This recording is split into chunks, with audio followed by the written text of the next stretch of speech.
Assalamu alaikum. Welcome to our 17th annual tutorial by Mohammad Saim Hashmi from Educational Earth.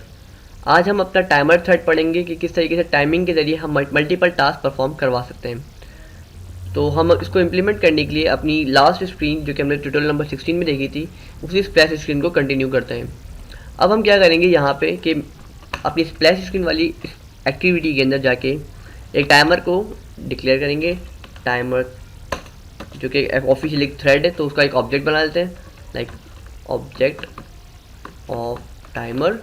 ठीक है जी, इसको यहाँ आके इनिशियलाइज करते हैं।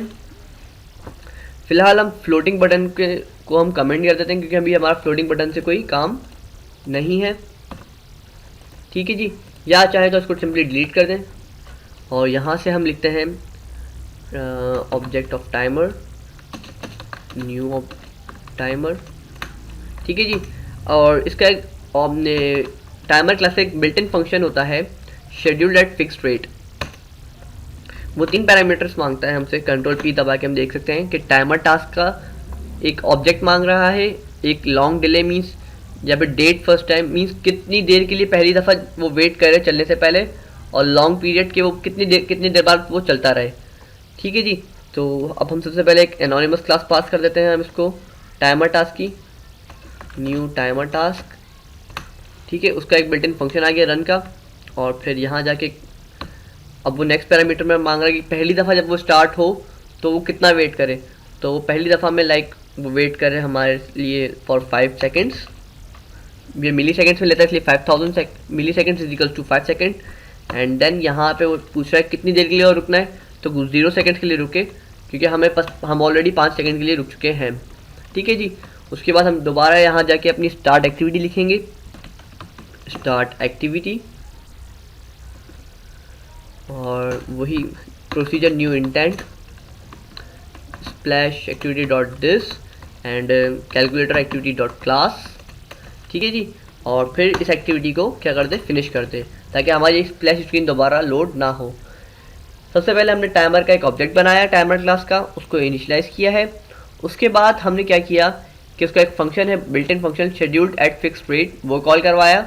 वो 3 पैरामीटर्स मांगता है, एक टाइमर टास्क का ऑब्जेक्ट जो कि हमने एक एनोनिमस ऑब्जेक्ट पास कर दिया। द सेकंड वन वाज कि वो कितनी देर के लिए स्टार्ट होने से पहले कितनी देर वो रुके, तो वो 5 सेकंड के लिए रुकेगा। और फिर वो कितनी देर बाद दोबारा चलता है दोबारा तो वो सिर्फ 0 सेकंड के लिए रुके। और एक और फंक्शन लगाते हैं साथ में फिनिश से पहले, object off timer dot cancel.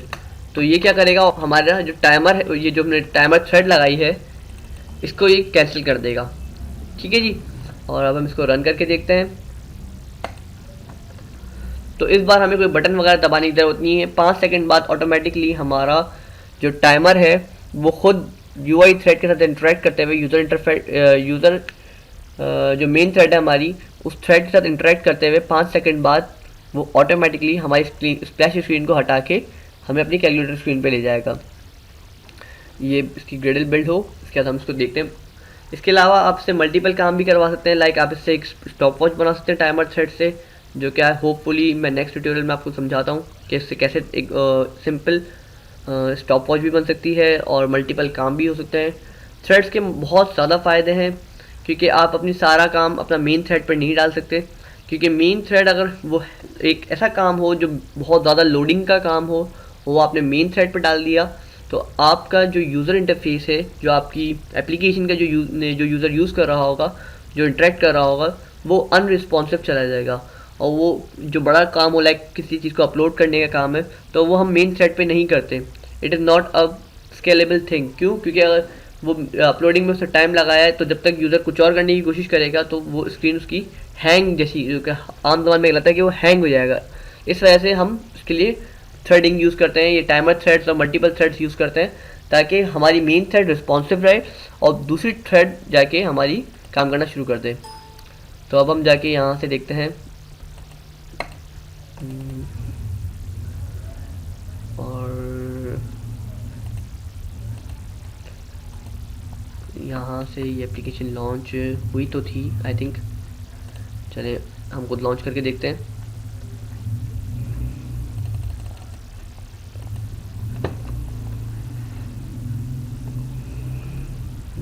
BlueStacks और एक्टिविटी ये लॉन्च हो गई हमारी। अब आप देखें, थिंक सो कोई प्रॉब्लम आ रही है रन में। एक काम करते हैं, फ़िलहाल इस टाइमर थ्रेड को कैंसिल नहीं करते हैं और फिर अब इसको यूटिलाइज़ करके देखते हैं कि यहाँ पे इसको किस बात में इशू आ रहा है।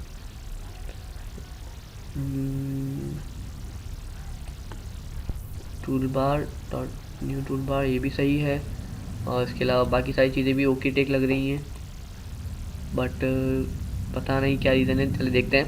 एक्टिविटी लॉन्च हुई, डेटा लोड हुआ, पर एप्लीकेशन नहीं चली। इसका एक मिनट में ज़रा देखूं कि क्या इशू है। एक्चुअली वो हुआ ये था कि हमने टाइमर थ्रेड तो लगा ली थी, तो मुझे लग रहा था कि इसमें हैंडलर की ज़रूरत नहीं होगी, बट पड़ रही है। एक्चुअली इसके साथ साथ मैं आप लोगों को एक नया कॉन्सेप्ट देता चलूँ हैंडलर का। हैंडलर एक्चुअली आपका क्या है, आप देख सकते हैं मैंने लिखा है हैंडलर, तो ये है ऑपरेटिंग सिस्टम का। एक्चुअली ये किस काम आता है हमारे लिए कि हमें कोई फॉर एग्जांपल कोई काम करवा रहे होते हैं, तो यूज़र थ्रेड के साथ मतलब मेन थ्रेड के साथ यूआई थ्रेड के साथ एक और थ्रेड आगे काम करना शुरू करती है, तो क्या होता है कि दोनों के अंदर कोलिजन हो जाता है और एप्लीकेशन क्रैश हो जाती है। तो उसकी वजह से हम एक हैंडलर इस्तेमाल करते हैं, जो हैंडलर क्या करता है कि उन दोनों के दरमियान में मीन्स इंटरेक्शन करता है कि एक वक्त में किस वक्त में किसी को काम करना है। क्योंकि आपको पता होगा ये बात कि मल्टीपल टास्क एक साथ कैसे परफॉर्म हो रहे होते हैं कि पहले किसी एक टास्क को टाइम दिया जाता है, फिर किसी एक टास्क को। ऐसा नहीं होता कि कंकरेंटली दो टास्क एक साथ चल रहे हो, तो वो इतनी फास्टली हो रहा होता है कि यूज़र को लगता है कि दोनों साथ चल रहे हैं, बट ऐसा होता नहीं है। तो सिमिलरली अब हम क्या करेंगे कि हमने हैंडलर का एक ऑब्जेक्ट बनाया और हैंडलर को इनिशियलाइज करते हैं। Handler is equal to new handler, new handler, ठीक है जी।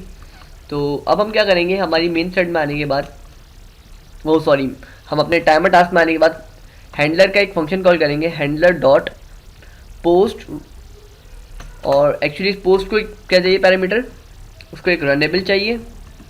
रनेबल का ऑब्जेक्ट आप देख सकते हैं, रनेबल आर मीन्स ये एक रनेबल क्लास का एक ऑब्जेक्ट चाह रहा है, तो हम इसका एक एनोनिमस क्लास का ऑब्जेक्ट देते हैं, न्यू रनेबल। और अब इस रन के मेथड के अंदर हम क्या करेंगे, अपना काम परफॉर्म करवाएंगे, जो भी टास्क परफॉर्म करवाना था हमें। लाइक अभी हमें एक टास्क परफॉर्म करवाना था कि एक्टिविटी स्टार्ट हो, तो स्टार्ट एक्टिविटी, न्यू इंटेंट और splash activity dot this and calculator activity dot class, ठीक है जी। और साथ में क्या करें, इस एक्टिविटी को क्या कर दें, फिनिश कर दें, FINISH, ठीक है जी। और एक हमें मैसेज भी शो कर दे, मीन्स टोस्ट भी शो कर दे साथ में, that splash is gone, like something like that. कोई भी आप मैसेज करवा सकते हैं, स्प्लैश एंडेड या फिर स्प्लैश फिनिश्ड, ठीक है जी। और अब हम इसको रन करते हैं एप्लीकेशन को, तो क्या करेगा हमारे पास उसका फ्लो किस तरीके से होगा कि टाइमर और हैंडलर के हमने दो ऑब्जेक्ट्स बनाए, उसके बाद उनको इनिशियलाइज किया, ऑब्जेक्ट का एक बिल्ट इन फंक्शन कॉल किया शेड्यूल एट फिक्स्ड रेट, जो 3 पैरामीटर्स लेता है, एक टाइमर टास्क का ऑब्जेक्ट, एक वो जब स्टार्ट हो कितने टाइम बाद स्टार्ट हो, जब थ्रेड स्टार्ट हो जाए, और उसके बाद एक वो कितनी देर तक रुके, तो वो 5 सेकंड के लिए रुके। और हमने यहाँ से गए स्प्लैश इज गॉन, इसको एक्टिविटी को दोबारा रिस्टार्ट करके मैं आप लोगों को दिखाता हूँ। इसको बंद किया यहाँ से और यहाँ से इसको किया हमने रन, इनिशियलाइजिंग ADB,